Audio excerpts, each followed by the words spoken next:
So there's not much that I can say about this film, but I guess we'll go ahead and discuss 65. Hello there, and good evening, ladies and gentlemen, and children. So I just got back from watching the Adam Driver movie 65.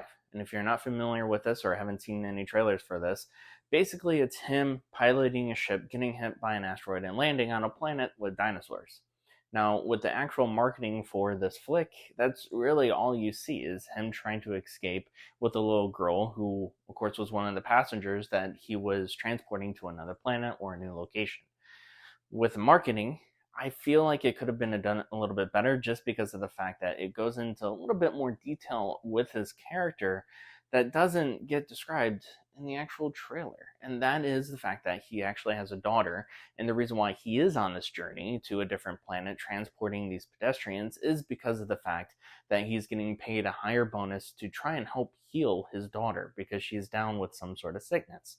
Now, did I like the movie? Yeah. Did I hate the movie? No. But did I absolutely love the movie? I mean, not really. It's one of those movies where you go in for a great time, but it's also one of those movies where it's like, how many times are you going to rewatch it? At least that's how I felt about it. Again, it's not a bad movie by all means. There are its elements to it where I wasn't expecting. Like, there's a lot of jump scares to the flick, and I didn't even realize that it was going to have that. Now, the dinosaurs themselves, they were really well done at the tier of course, Jurassic World or Jurassic Park tier, yes, absolutely.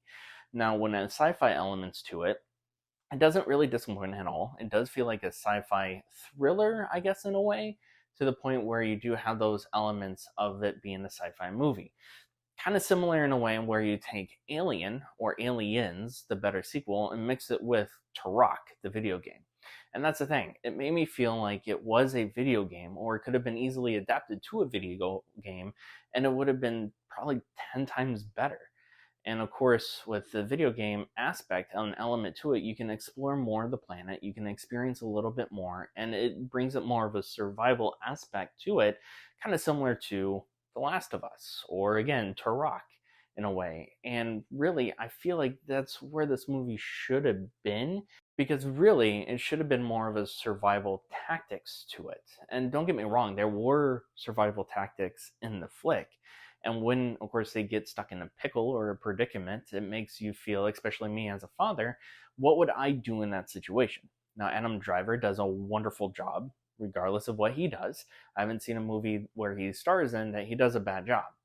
The little girl, she does a wonderful in creating the element of scared, because you find out in this movie that she actually speaks a different language.